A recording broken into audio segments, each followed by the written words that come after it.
New York's classic rock Q1043 is Fall to Pieces. It's Velvet Revolver, and what a surprise! We have Duff McKagen of Velvet Revolver with us this morning. I just happened to come on right after you play that song. Yeah, it's just what a coincidence that is. Jeez. And of course, Duff McKagen's loaded. They're about ready to embark on a European tour. I mean, why just stick with one band? And he was in Guns N' Roses, and his friend Dave gn'r is here from the Presidents of the United States of America. Indeed, thanks for having us. Little platinum sales award on your wall at home. We sold 4 or 5 million records, which makes you feel like a stud unless you're hanging out with Duff.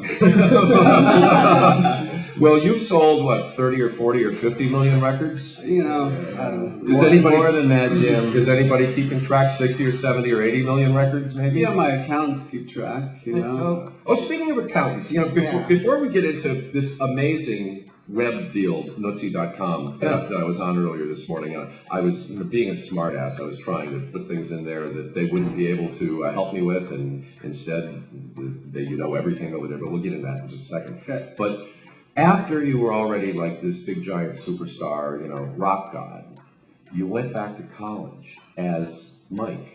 Yeah. With your hair cut, sitting there in the classroom with everybody else, and you got a degree in finance. Yeah, well, you know, I think anybody who's in a band that does any sort of commerce, you know, there's no musician I know that's a dummy. You have to really be alert of what's going on. And I started playing punk rock back in the late 70s. Well, you were 16. When 14, you were first like big band. Yeah. Yeah. So, and back then it was all do-it-yourself. So we were booking our own tours. We were making our own T-shirts, putting out our own records. And you learn on the job pretty quick. And then, you know, later on with Guns, we got our first major label deal and dealing with real suit and tie executives. And I got sober in 1994. I kind of looked around clear-headed for the first time in a bunch of years, and you know, heard all the horror stories about Aerosmith losing everything, getting ripped off, numerous musicians getting ripped off. And I started looking through, like, I had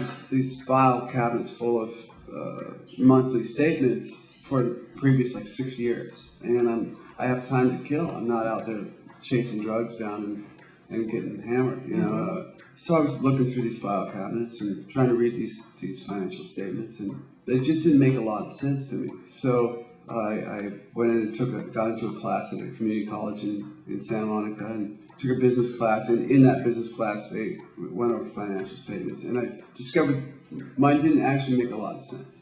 Now, we didn't get ripped off. Things were a little misleading.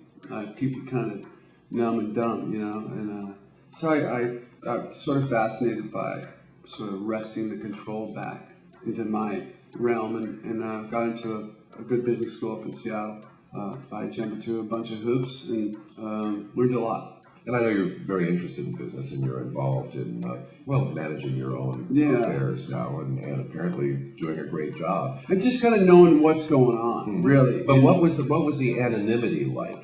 Being Mike, the kid at the desk next to somebody in business school. Yeah, I mean, I was in my 30s, so I wasn't, you know, an actual kid. Although I felt like a kid because I was sober for the first time in a bunch of years, and you know, I had a lot more awareness than I had since I was, you know, probably 14 years old. But did anyone know it was you in the class? Yeah, they knew. You know, I mean, my legal name is Michael, but I have never been called Mike, not even by my mom. You know, but it says that on my ID, and it says it, you know, in different places. And then your friend Dave over here, I guess he got involved first with this I guess project, I came, and you brought him in? I did, and I came at it, you know, sort of, the Presidents took off. I was older. I was in my late 20s, and I had already had a professional life before that, so I sort of had, in some ways, an opposite of experience of Duff. Right from the start, I was the guy in the band who was the business manager, entrepreneur in residence, and I really enjoyed that part of going through that whole weird experience of being a pop star, a rock and roll star. And then as I came out the end of it, and the band broke up in the late 90s, and then we got back together a few years ago, and I toured for... Did you make our first record for $5,000? Made our first record for $5,000. How many copies? It sold about 4 million copies. So that's That's margin. That's margin. Yeah. So, you know, I was the guy who made sure that our bottom line was there. You can sell 5 million records and be broke or in debt at the end of it, and we weren't. We aren't. And a couple of years ago, the band was back together. We were touring, and I was still helping run the band's business, and kind of had brought it into the digital age, brought all our stuff. And this company in Seattle I was on their advisory board actually, as Duff is now, and they just kept trying to hire me, and I jumped in, and so I do this full time now. I help run this business. And that's gn'r.com. And tell us about it. It's it's a service that allows you to take your iTunes library and get it on any web-connected PC, or get it on your BlackBerry, get it on your mobile device. But it also, you were playing around with the site yesterday. You can explore and find all sorts of new music and add it to your account, which you can then get on your mobile phone. So it's just and you can go through playlists. You can go listen to ear. Yeah, and you can. I mean, they have this thing right on the homepage. It's kind of fun to remember the songs that were hits when you were in school. It has, what year did you graduate from school, and so on and so forth. But I mentioned I was trying to be a wise ass, and I was. Yeah. So I went on the site and I said, okay, nobody's going to know about this. I typed in Neon Philharmonic. They had one hit that got up to number 17 1 week in April of 1969 on Warner Brothers Records, long out of print.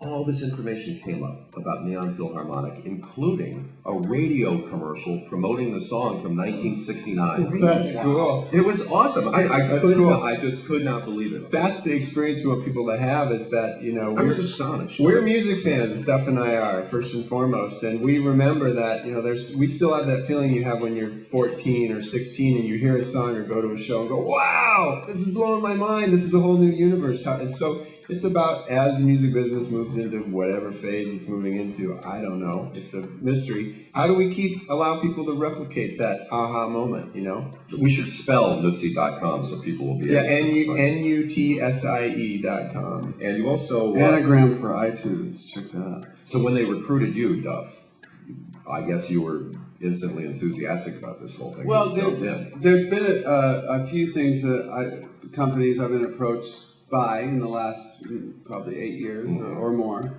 Nothing really for me to put my name behind something. It's got to be. I'm old school, It's got to be something I believe in. And Dave brought it up earlier. We were talking earlier. Like 20-year-olds and probably have a lot of illegally gotten music on their iTunes library.